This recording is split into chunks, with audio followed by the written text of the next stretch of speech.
Don't watch this video if you love to get objections in the sales process, because if you give me the next 11 minutes of your time, I'm going to show you 3 simple steps that you can apply today to reduce your objections by at least 50% or more. And because I'm feeling extremely generous today, if you comment down below this video, NSP, I'll send you an hour-long private training with my personal coaching clients, teaching you in depth how to eliminate most objections in your sales process. My name is Jaden Johnson, and I'm the CEO and founder of Sales Secrets. In the past 7 years, I've helped 3 separate sales teams scale to 7 figures and beyond in less than 6 months each. And I've personally coached over 250 business owners and sales reps one-on-one in sales psychology. And if you give me 11 more minutes of your time, I'm going to show you exactly what to do to reduce your objections by at least 50% or more.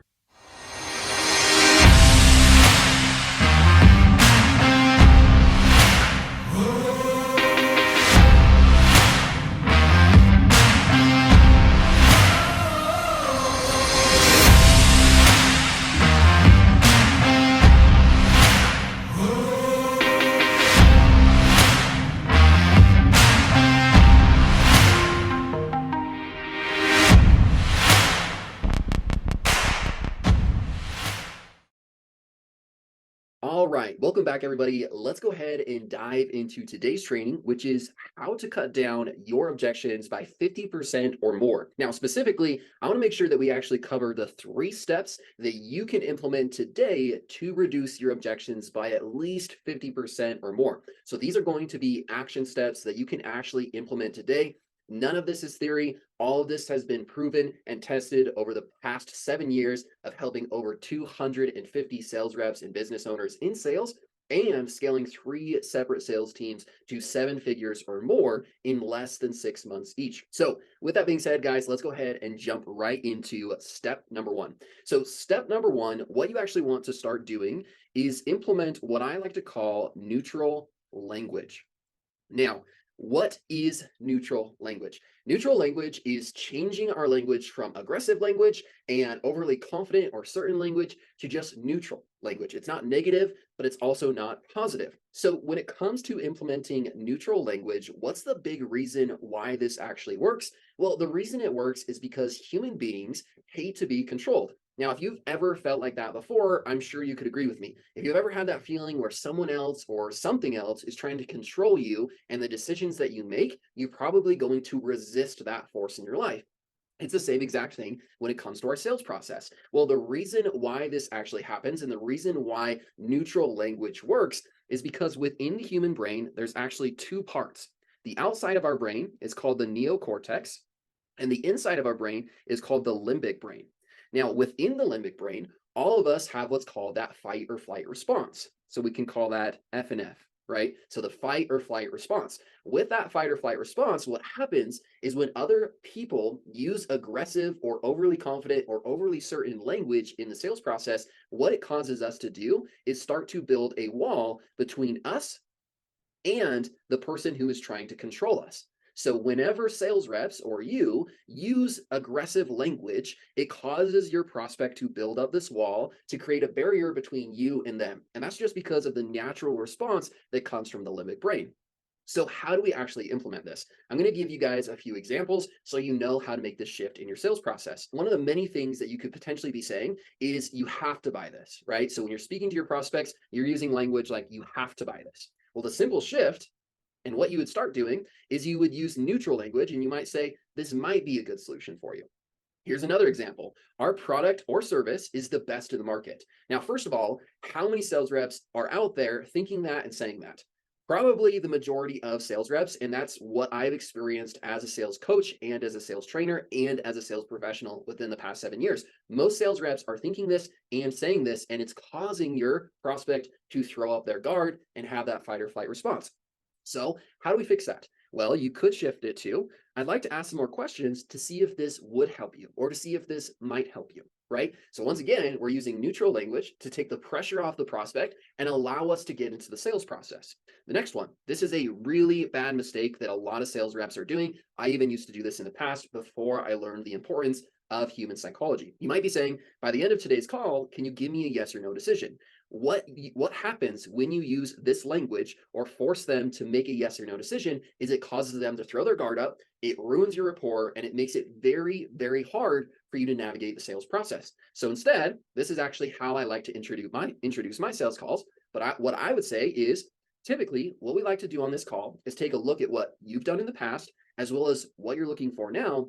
Reason being is there is some people out there that we can't do much for, and I want to make sure that I can actually help you before I dive into what that might look like. But you get that, right?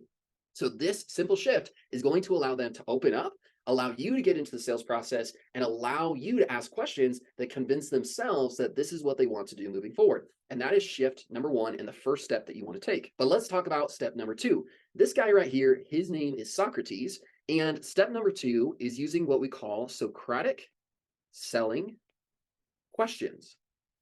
In my program, we call these SSQs. Okay, so Socratic selling questions. Now, what Socratic selling questions are questions that are designed to help your prospect make a decision for themselves. Now, the reason why this works so well is because of this famous saying. Maybe you've heard this before, but a man convinced against his will is of the same opinion still. Now, what that actually means is most sales reps, business owners, and entrepreneurs are trying to sell people by creating what's called external pressure, right? So this is where we do most of the talking.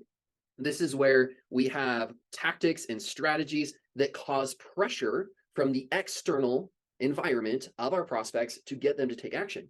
Well, what actually happens when we use Socratic selling questions, or SSQs, is we create internal pressure. So now, instead of us having to force our prospects to change, they have a desire to change themselves because of the questions that we ask. Now, when you implement this, there's going to be a couple things that you'll notice. Number one is your prospects will take action faster and you're going to get less objections. And number two, you're going to have a better client long-term, less refunds, and less potential cancellations when it comes to your product or service. Now, how do we actually implement this? We could spend hours going over SSQs, but this is the simple instruction that you guys need to get. You have to optimize your sales process by writing a script that is 80% question-based. So typically, most sales reps, 80% of the time, they're doing the talking. And 20% of the time, their prospect is doing the talking. What we actually want to do is shift that. We want to make that the opposite, where we're only speaking and asking speaking and asking questions 20% of the time, and our prospects are speaking and answering questions and convincing themselves that they need to work with us 80% of the time. And that is step number two. That brings us to step number three, which is actually what's called consequence or cost of inaction frame. Okay, so this is a framework that I specifically help my clients introduce into their sales process to have more success when it comes to closing deals, and it's going to drastically decrease the amount of objections that you get. Now, what I mean by a consequence frame is you help your prospect think through the consequences of not doing anything about their current situation. Now, the reason why this frame actually works goes back to human psychology, because human beings, meaning you and me, we make decisions and we decide to take action for one of two reasons, and sometimes it's for those two reasons combined. Reason number one is actually when the pain of our current situation is greater than the discomfort. I'm just going to put discomfort. Okay, so the discomfort of change, and that's when you'll actually move. So the first way that human beings move and decide to take action is when the pain of their current situation is greater than the discomfort of getting out of their situation. A quick example, if we were selling fitness, is when the discomfort of being in the body that you're in, the clothes that you have, or living the lifestyle that you're living is far greater than getting on a nutritional plan, hiring a coach, and getting some personal training. That discomfort of doing that, once the pain is greater than the discomfort of doing those things, that's when your client will move forward in the fitness sense. So that's just a fitness example. Well, let's talk about reason number two.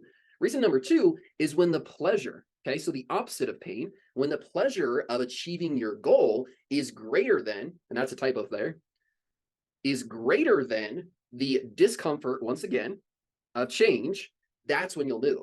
So once again, there's two ways to help human beings decide to take action. It's by leveraging pain and by leveraging pleasure, which are emotions that we experience in our brain. Now, I want to give you guys an example. There have been many, many studies done, and one of my favorite studies to bring up is a dog training study that they did. Now, with this dog training study, what they studied is what was more effective in training dogs. In one study, they actually used pain focus, which is like a shock collar, and they would give small minor shocks to dogs when they wouldn't listen. And then the other side of the test and of the study was reward focus. So they would actually just reward dogs by giving them treats. What they found that is extremely fascinating, not just for dogs, but also human beings as well, is that if we use away from motivation, which is pain focused motivation, we're going to experience faster behavior change.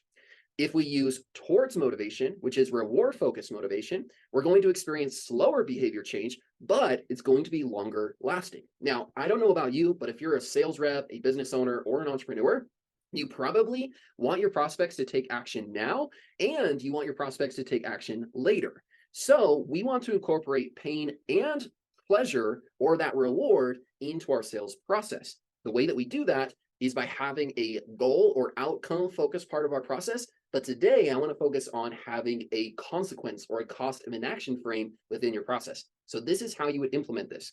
You actually want to add what we call a consequence framework into your sales process. And this is what a simple consequence framework would look like. You might say, prospect, have you considered what might happen in the next 6, 12, or 18 months if you decided to not do anything about this regarding what we talked about today? So this is a question that you guys would ask within your sales process, and what I teach my private coaching clients to ask to be able to implement the consequence frame. So you'd ask this question.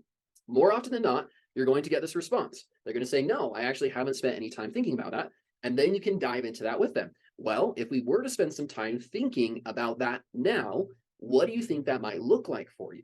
And what happens is your prospect, once again, begins to evaluate the consequences of this decision that they're making or this indecision that they aren't making. And that's how you can implement the consequence frame into your sales process. So you guys, that is today's entire training. Once again, step 1 is to use neutral language in your sales process. Step 2 is to use Socratic selling questions or SSQs. And step 3 is to use a consequence frame. Now, I promise you, from my experience, once individuals start implementing this into their sales process, you are going to experience far less objections and get to an easy and effortless close. Now, if you found this valuable training and you want to go into even more depth on what we're talking about today, I have a private training called the NSP training. This teaches my neutral selling position from within my private coaching group and private coaching program. I want to give you guys access to that completely for free so that you can go deeper into this topic and start getting better results, reducing the amount of objections that you're getting as a sales rep, as an entrepreneur, or as a business owner. So if you would like access to this training, go ahead and comment down below this video, NSP, and I'll make sure that myself or a member of my team reaches out to get you that video as soon as possible. With that being said, thank you guys for your time and your consideration, and I'll see you guys in the next training series.